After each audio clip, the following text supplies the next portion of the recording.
Uh, just a question. Who has seen me before, like during this show? Okay. So I'm just asking because then I can. I mean, I have to be aware if if we can use the same jokes or not, like when I'm doing this stuff. But yeah, I was asking like Estonian journey of creating a digital society, but it's actually more interesting to talk about change. What will happen, like in areas which have not been disrupted yet, like government, health, etc. And I will like share some observings we have had during let's say last five years. But before that, yes, this is me. I'm an engineer, so I'm not a health person, even though I was one of the architects who designed the first versions of our e-health systems in Estonia. Still considered one of the best in OECD reports, but I admit we should redo them. And I was an entrepreneur, then joined for the government for a period, and now I'm back in private sector. I mean, if you are like under 40 and perfectly healthy, you don't work for the government, like so. So anyway, I was doing my military. I mean, when I sold my shares in my private company, got this non-competition thing. I couldn't compete in private sector, so I had to do something else. So I joined the government, and it was fun. I was asked to talk about the Estonian journey, but it's actually very simple. Estonia has still has a pain that forces us to do e-society. So the reason is basically on this slide. Estonia is the green place up there. So it's a small country, people-wise, 1.3 million people, but huge country on land-wise. So land-wise, we are actually bigger than Switzerland, or Netherlands, or Belgium, or Denmark without Greenland. So a huge amount of land, not too many people. So it was clear for the government since the beginning that, I mean, Chinese people like to say you only have 1 million people, what's that to govern? So, like, exactly, I mean, like, you have to force people towards self-service because there is not enough people to serve other people. So you can't have a bank office in every small town, or you cannot have a government officer in every village. It's impossible. So you say to the people, you have to handle your stuff by yourself. That's it. So that's the reason behind e-Estonia. So it wasn't like a secret government plan 20 years ago that, oh yeah, we want to become an e-country and like then we can be smart asses and go to the conferences around the world and tell like, what great IT we have. Like, it wasn't like, that wasn't the plan. Okay, I like the outcome, but like, it wasn't a plan. The plan was that we need to serve people, and there's no other way. And and that's a pain. So we actually had a clear force. It's basically the same thing like if you're fat and you know that I should go to the gym, and you go to the gym in January, but in February you're already thinking like, okay, actually life is good. And next January you once again think that I should go to the gym. But in our case it wasn't like, in our case it was like it's either you go to the gym or you're dead. Like you have two options. So, so that's the force.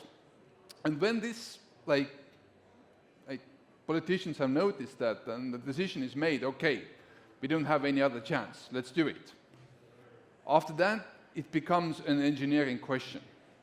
And that's, I can really be proud of Estonian government has been extremely smart. When the political decision was made, they started to trust engineers. So if engineers say that, okay, like you want to force people to self-service, okay, what's the first question we need to solve? We need to know who is behind the device, like a computer or a phone. Who is behind the, I left my phone there. So who is behind the device? How can we be sure? I mean, if the guy logs in with Google username or Facebook username, is it okay? No, actually it is for certain services, but like can you log into the patient portal just using your Facebook ID? like knowing Facebook security is actually quite crappy. I mean, not our way. So what should we do? Okay, government should issue identity. Okay, let's do it. So everybody has a national card. We actually copied that solution from Finland. Finland has already made it, and like they had technology, but they couldn't make it work. So we copied it and made it work. So the innovation was that in Finland this card is voluntary, so nobody actually takes that. So why should you have a card that does nothing? We made it mandatory, so you have to have it. So we call this innovation through pain. Innovation won't happen if you don't force it towards the people. Like so, and everybody has a unique identifier. The same thing what you have in your healthcare systems. Like you have to know that John Smith in one system is actually the same John Smith in another system. You have to have that in place. The difference with UK is that our whole society uses this unique identifier everywhere. So the bank, tax and customs, hospitals, population registry, everybody know that John Smith is actually that John Smith. So you can actually connect any kind of systems. It doesn't matter if it's a private sector system or a government system. You can connect them because they will see, but they're seeing the objects in the same way, with the same unique identifiers. So, and that's a massive innovation. And everybody has a identity. And this ID card is just one example. Like identity can be used with ID card, but also can be used with mobile ID or like smart ID, whatever is the device. But it's important that government issues the identity, and then we know that behind the computer is that particular person. You can add face recognition on top of that. For example, let's say if somebody uses patient portal to do, like, if you want to see like very delicate data, the application asks like please turn on your camera. We want to do the face recognition check just to be sure that you are behind the computer. That technology is all available. I mean, like, you can be sure that only you can see your own data. That's doable. So the second thing is that if you make that in place, you have to give them tools like, so if they act, let's say they change something or they require something, if they act, how can I be sure that it actually was you who wanted to do that particular change or request or whatever? So legally, like, you have to combine it in a way that digital signatures are equal with physical ones. And here we are talking about a proper digital signature. We are not talking about DocuSign type of funky stuff that you copy your picture of your physical signature to the document. No, not crap like that. I mean, I'm talking about like true digital signature, like it has to be, supposed to be. So if you make that happen, everything becomes extremely simple. Whenever you need, let's say, I need to sign some kind of application behind my computer, I can do that. I can run my business, Estonian business, just sitting here. I can sell my car to you if you have like Estonian residency or e-residency. Yeah, just like being here. So I can be totally location independent if you have those technologies in place. So that was the second pillar. The third pillar is that you have to provide, as a CIO, you have to provide interoperability platform. So this picture is actually misleading. If you know anything about technology, it looks like service bus. It's not. This picture was created for politicians, so it looks good. I mean, the real picture is this one. And you can't show that to the society. I mean, like, they think like it's a spaghetti and nobody knows what happens there. To be honest, we have a full understanding what happens. So Estonian system was built in a way that every institution, let's say a hospital and another hospital, they're two different institutions. Every hospital, every department, everybody takes care of their own stuff. So me as a government CIO, I cannot say to this hospital, to that hospital, you have to use this technology, or like, no, don't use Oracle, you have to use Microsoft. I mean, no, it's your silo, it's your kingdom, you should do your stuff as you want to do. We don't say, I mean, we don't have a saying about that. But you have to create APIs so others could connect with you. So just giving you an example, I mean, if let's say something happens with you in South Estonia, you break a leg, and then you are treated in South Estonian hospital, like X-ray pictures and stuff, everything, but you live in North Estonia. What like normal service would be that like next week if you go to the doctor, they re-examine your leg, they have all the information what was done with you in South Estonia available, right, all the pictures and stuff. So even though they are different hospitals, they're different regions, they're different kingdoms. Like from the patient perspective would be nice. So that's why we actually decided 13 or 14 years ago that all patient records have to be digital, and they have to be all available to all doctors. So if you just know my unique identifier, you can actually open my patient records. Like,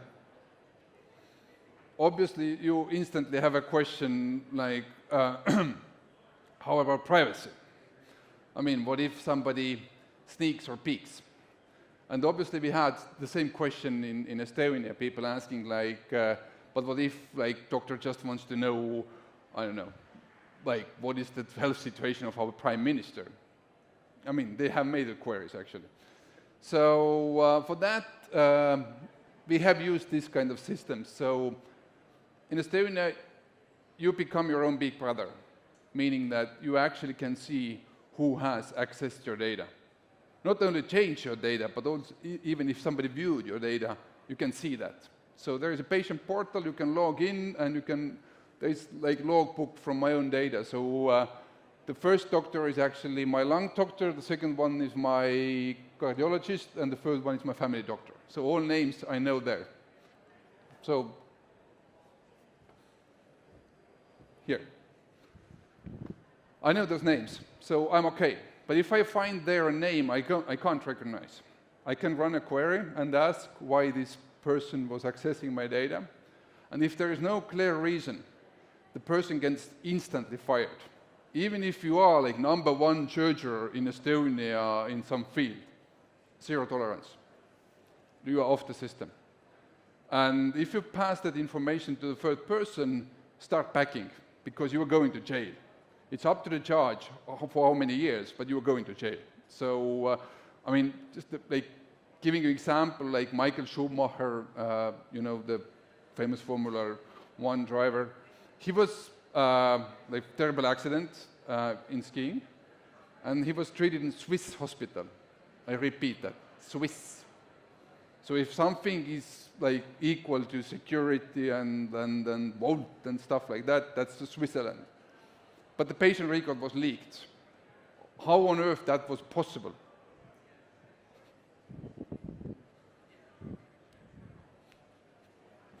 Switzerland still uses patient records on paper. Every person today has a phone with a camera.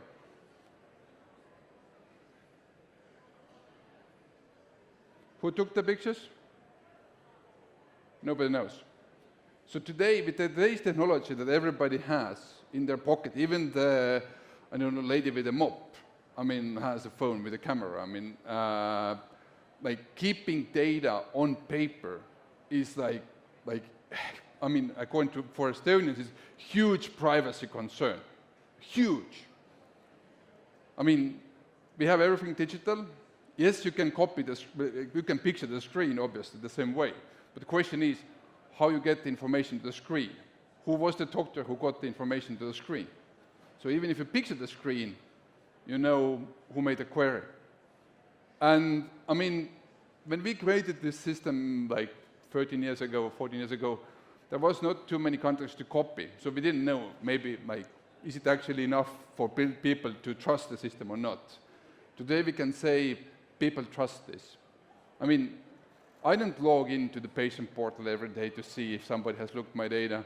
And I think 90% of the people have never logged into the patient portal to see like who has accessed the data.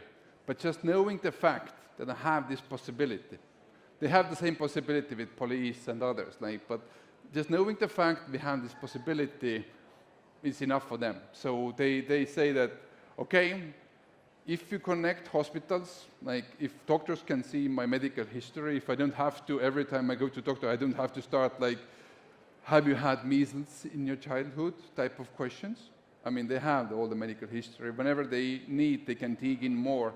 They like that. So because for them, they understand it actually relates with higher quality healthcare. Because if doctors have more information about me, if they have all information about me, it's better. Yes, there are people who would like to cover their data, and it's totally okay. I mean, there are still some percentages in our society who want to cover the data, and that's fine. You can go to the patient portal and you can cover. Let's say it's very common that young ladies want to cover the fact that they had abortion. Please, you can cover your data up to the fact what is your blood type.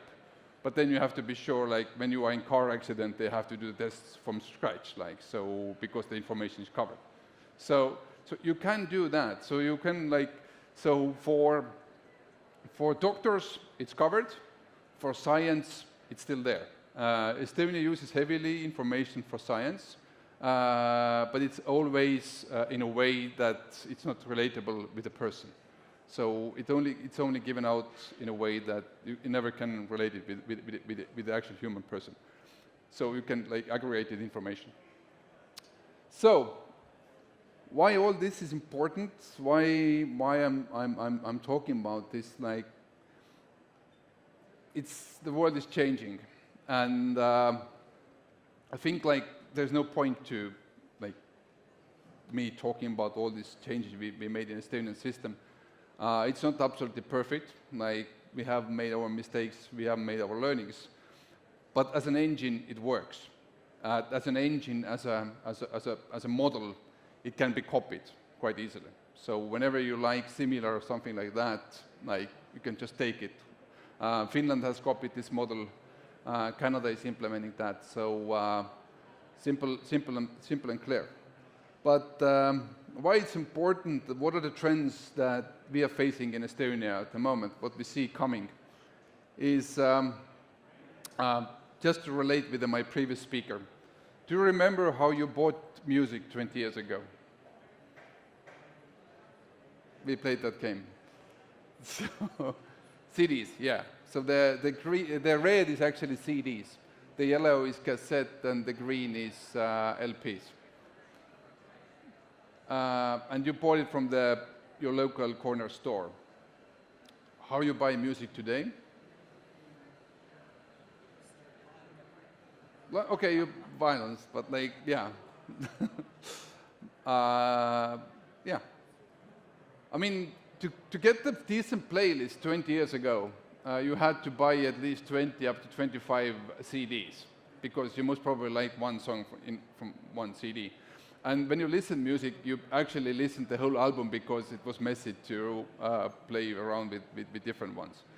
So it cost you 300, 400 pounds and just to get one playlist. Today you pay 10 pounds per month and you get the whole music in the world. And you never listen the whole album anymore if you're not forced, because you only listen the songs you like. So what technology has made, it radically changed the whole industry. It's way cheaper now for you. The corner stop you bought your CDs is most probably bankrupt because there is no need, there is no customers. But you are satisfied because what happens now is way better than it was 20 years ago. And then the funny thing, if you would ask people 20 years ago, how you would like to buy music and listen to music, they most probably wouldn't be able to explain their needs. The same trend 10 years ago in the cover of Forbes was a Nokia phone. And there was a huge sentence that is there a force out there who can stop this telecom company? It was just 10 years ago. And I think if you would go on the street and ask from the people what kind of phone you would like to have after 5 years, most probably none of those people would be able to explain, I want Apple iPhone type of phone. But that's what happened. So the one team had a vision, and this great company, who was a total market leader 10 years ago, they own more than 50% of all the smartphones globally sold. With less than 6 years, absolute from hero to zero. So if change happens, it happens extremely rapidly, and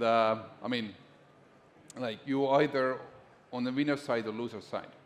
So what we are worried in Estonia is that that kind of change will start to disrupt areas that seem to be untouchable. Music industry actually was considered as one untouchable sector, run by big players like Universal or Sony, but they had to change. This is one of the examples from Silicon Valley. I have to take medicine every day, and I'm very bad with my discipline. So I have a problem that I have to take a medicine every morning at 9. So because sometimes I'm in the airplane, sometimes I'm actually sleeping, so sometimes I'm in a different time zone. So what is the 9 for me? And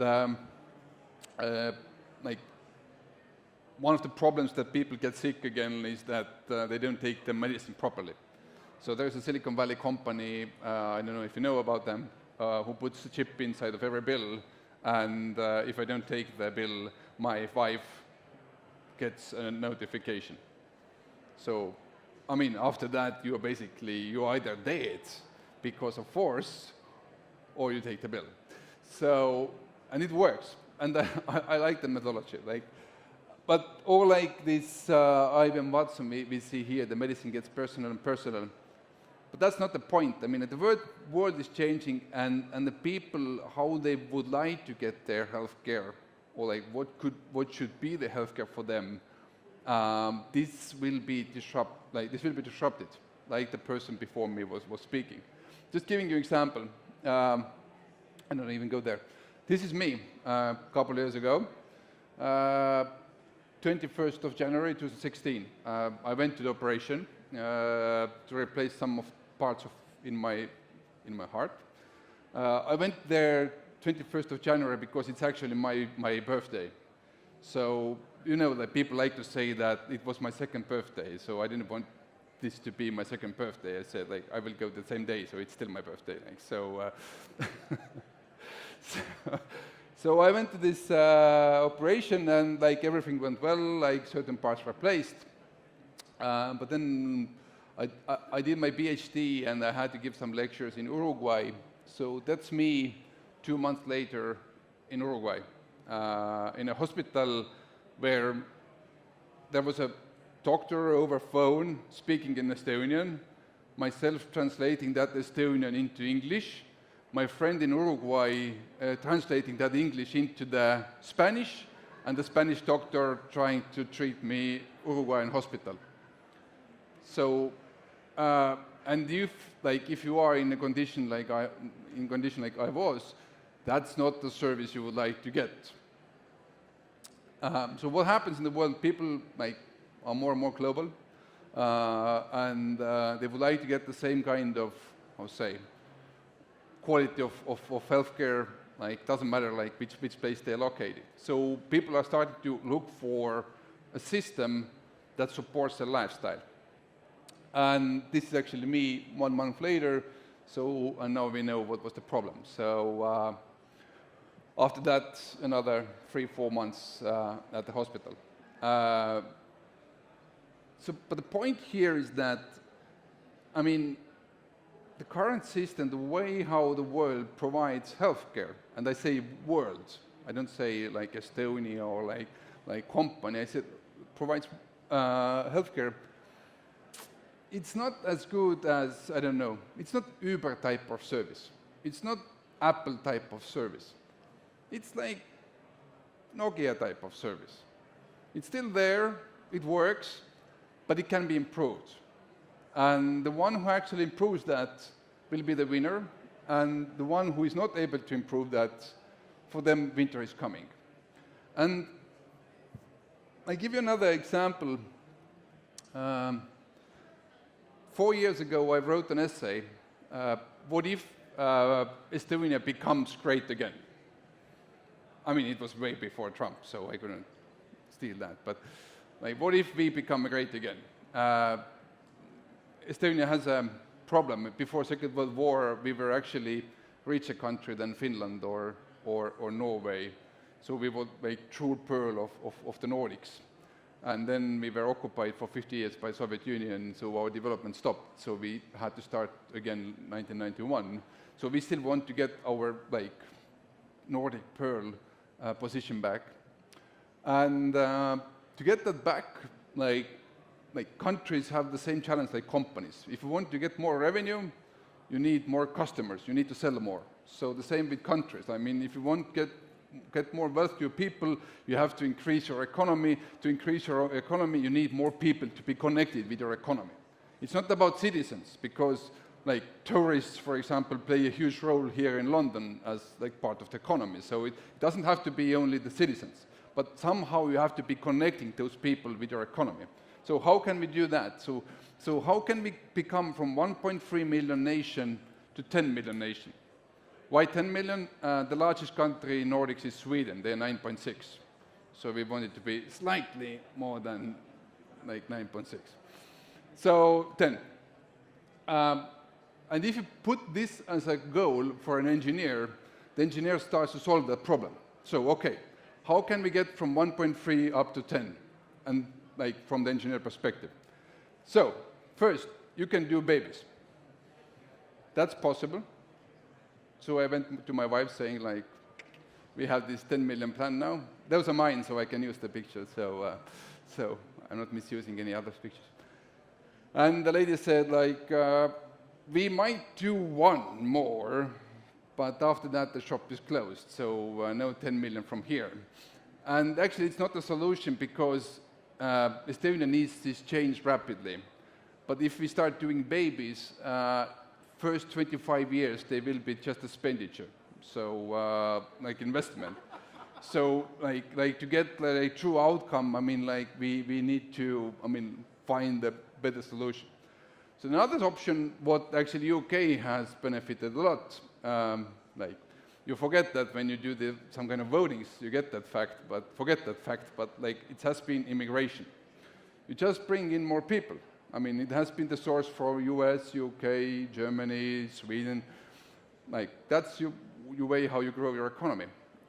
Estonia has a huge problem. Nobody wants to come. I mean, we are in so far north, so like it's a rough climate. And last year we got 7 families.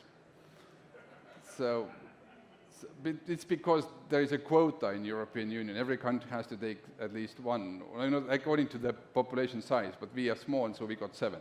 So, and they are now all back in Germany, obviously, but I mean, like, there is like obvious reason. There is like, in the same latitude, there is a Norway, Sweden, Estonia. So huge social benefits, no benefits. So it's a quite obvious choice for a potential immigrant like to choose. So immigration doesn't work. So, but we still need this 10 million. And we start to think that Estonia is totally digital. Total digital means that everything is location independent. We can serve our people whenever they're located. If you are in Silicon Valley, if you are in Singapore, you can pay your taxes, you can apply with any kind of permit, like you can be interacting with the government, also with the private sector. Everything you can do digitally. That's possible. The thing is that you can even vote. I mean, like, we are the only country who allows voting over the internet. So you can even vote over the internet. So if everything is location independent, who needs location? So don't get me wrong, I love my country, but like understanding that if we can serve Estonians globally, all our diaspora, for example, can we actually serve any kind of people? So, I mean, can we just create the concept, like maybe there is somebody who wants to be part of our society without physically coming and living in Estonia? Is there any residents in the audience? Ah, there is, at least one. Yeah. So, I don't, like, when we created this concept, like, like we had ideas why, but we never knew like if there is a need or not. So we ran this as a government startup. Let's try this out. Let's see how it happens, and maybe there is a need. And the global trends are actually in favor of us. So there are amount of people who are actually doing cross-border services grows 35% every year. And this number is considered more than 100 million people already. So more than 100 million people could be our customers. That's the potential market we are addressing. And there was a need. I mean, Brexit obviously was sponsored by Estonia. You mean like 56 million people outside of EU still wanted to do business with EU. I mean, like if you want a company inside European Union that you can run behind your London kitchen table, like how many countries are able to like serve you? I know one. So we can do that. Diego was a guy to whom we actually designed these projects. If you are outside of EU, you want to run your service business inside the EU, I mean, you can do it through Estonia. I give you a more practical example. Erdogan was getting rough with financial institutions in Turkey. So PayPal said to Turkey. So there was many Turkish companies who were like, whoa, I still have customers, like global customers, and I need this PayPal. So how can I get PayPal? You become an EU resident, you create a company in Estonia, and you have your PayPal. The business still flows. So, I mean, there is like a need for this kind of service. But we were stunned when we understood that the largest numbers of e-residents are actually coming from Germany at the moment. And we were like, whoa, this can't be, I mean, our business proposal was that, like, if you're outside of EU, we like give you a chance to run your business inside the EU. But Germany, you are inside the EU, you're using euro, so why the hell you need Estonian e-residency? And the answer was simple: bureaucracy. So running a company in Germany, it's expensive and takes a lot of hassle and time. And Estonia provides you, like, if you pay 75 euros per month, you get the full hassle-free business environment. Like, you don't have to do any reporting, etc. Everything is taken care of. So now we come back to the example of music industry. Like, CDs were actually quite good. I mean, like, you were able to listen music. But if, like, there was a solution that is hassle-free, cheaper, then people forget the CD and run for Spotify, which was actually provided by Sweden. So your corner store lost the competition to Sweden. So what if something is way more simpler and easy to use and hassle-free and cheaper, but gives you exactly the same opportunities? People will start voting with the legs. And that's the question, like, can it actually happen in government areas also? Estonia is not a tax haven, so you still have to pay taxes here in London, so even if you are an EU resident, but we don't tax you because you don't use any of our resources. You are part of our economy, but you don't use our roads, you don't use our education, you don't use our healthcare. So why should we tax you? On the same time, you are riding here in London, you are using this system, so you should be taxed here according to the UK's principles. And actually, Estonia would like to tax you on UK's behalf, so we can actually charge UK with a very small fractional service fee, something like that. But I tell you this story because it's actually happening. It's not something that I have made up. Like with last 3 years, we have got 50,000 e-residents, so almost 50,000. 50,000 is considered a small number. Like, I mean, UK is 56 million, so we're 60 million, like whatever millions you have, but 50,000, small number. But in Estonia, our working age population is 650,000. So adding 50,000 to 650,000 is almost 10% increase. Obviously, they don't contribute to the society, so they are not equally even with like a normal workman in Estonia. But you get the idea. We are able to connect people with our economy without a need or any pressure to our resources. Because the only thing what those people are actually using is some electricity, and they are paying for that anyway. So that's the model that even in the David Goliath game, the small one can actually become big. And government services that are considered most conservative services on earth can be, disrupted heavily. And I think UK shouldn't be afraid of Estonia, but what if Netherlands does it? What if Dubai does it? Singapore does it? Actually, it's not what if, they will do it. And there will be many, many e-residences in the world. And ease of doing business index won't be about who is the fastest country where you can open a company. It will be about the true thing. Where is the cheapest and most flexible way for me to run my business? And running the business will become the same kind of commodity as, paying your bills to the utility company or running an Uber or Airbnb. So yeah, we have the add-on here. So that's the challenge. That's the ambition. But now take all this back to the stories that was spoken before me and take this to the health sector. And think about it that there hasn't been any true innovation in healthcare.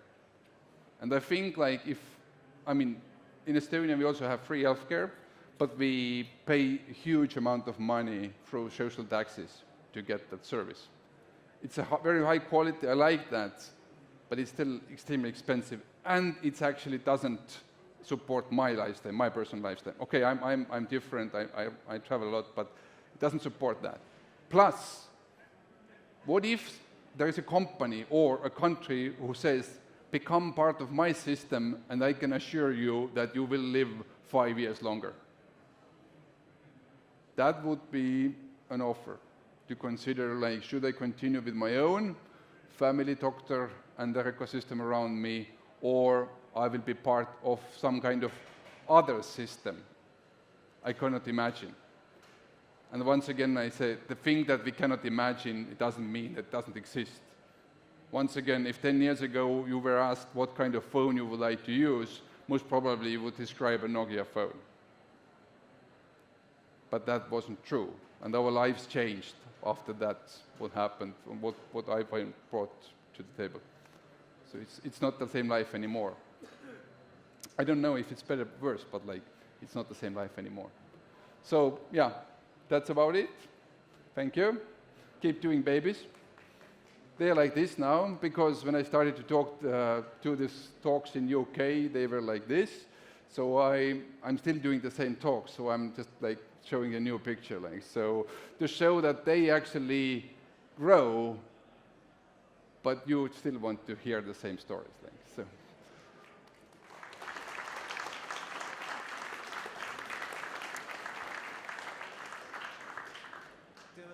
Questions? Does anyone have time for questions? Yeah.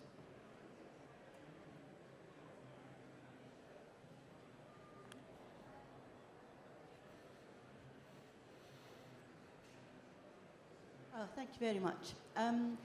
I understand that Estonia has medical records on the blockchain. Is that correct? We have to the patient record, we have had extra layer, which uses ledger type of solution. This was implemented before blockchain was invented. So we did blockchain before blockchain. So it was blockchain's just a ledger anyway. Sorry? It's just a ledger anyway. Yeah. So, just to be sure, just to give an extra trust to the people, that let's say if you're the doctor and now you sneaked behind, what is the illness of the prime minister, and on the same time you know somebody in IT department, and now you go there and say, hey, you, can you actually delete that fact that I was looking that particular patient records? Can you delete that? Because then I can do you whatever you need. So to avoid this kind of human errors, we added additional layer. It's provided by a company called Guardtime, if you want to search them up. It's a security company. They also serve Lockheed Martin, for example. So Guardtime is the company. Thank you. The reason I was asking was, it's fascinating what you've just said, because I was going to say, given that blockchain technologies are most useful in trustless transactions, and your system is trusted, why do you use blockchain? But I think you've just answered me. Okay. So you put the trust in using the blockchain, and now it's trusted. I mean, the point was that system was put in place without that extra layer. We added that just to be extra cautious, so just have a extra layer of security.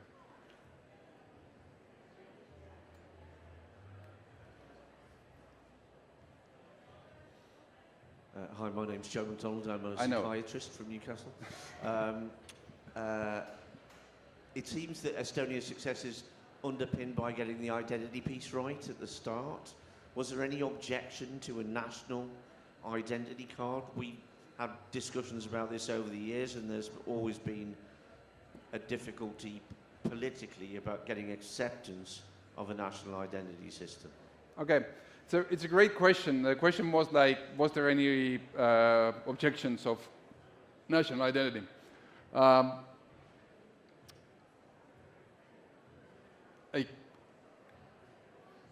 Estonia is a very, we are very rational people. So first of all, we didn't ask, so we just forced. That's the first thing. And innovation through pain has been always one of our key elements of the change. So if people, let's say, if engineers say that you have to do it this way, it's not a question that you start to debate. I mean, let's say you want to build a new bridge across the Thames.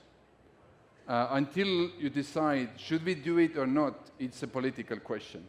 When the decision is made, you won't start challenging engineers that maybe you shouldn't use that kind of material to build that bridge. I mean, that's not debatable. Or if doctor starts to treat me, I don't go there and say, Mr. Surgeon, I think you're cutting me wrong way. I mean, I should have an opinion here. No. So the same in Estonia, we have understood that when the political decision is made, let's say, the political decision was that, we believe that if doctors can see each other's, epic crisis and stuff, it actually leads to better healthcare. So now the question is given to the engineers. And obviously, engineers have to solve it in a way that, okay, you have to solve it, but keep in mind that privacy needs to be protected, and it has to be sure that nobody is using that data without any permission, basically. And then engineers come back, okay, then we have to do this, that, and the third thing. So the same happened with national ID. I mean, if you want people to use the self-services, they have to log in with something. They cannot log in with Facebook. Okay, back then there wasn't any Facebook, but let's say they cannot log in with the email and a password. That's not secure. So we have to create something extra. We have to create two-factor. Okay, what kind of two factors we have?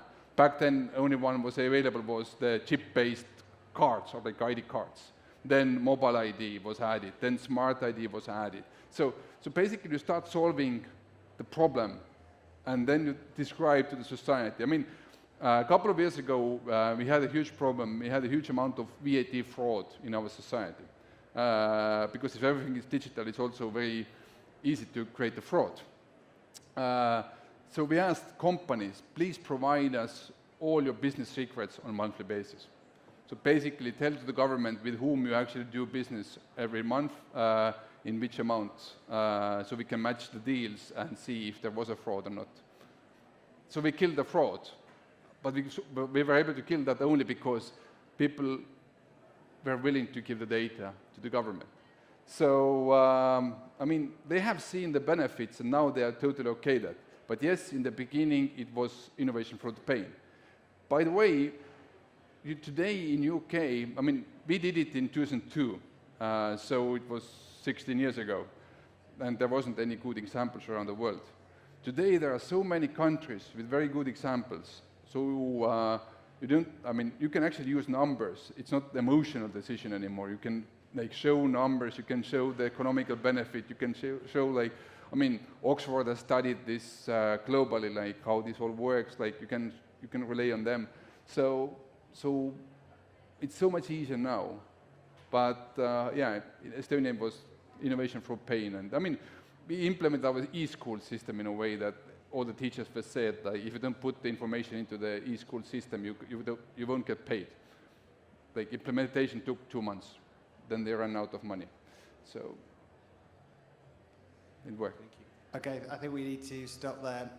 Thank you, Taavi. That was excellent. Could you join a round of applause for the excellent speech there?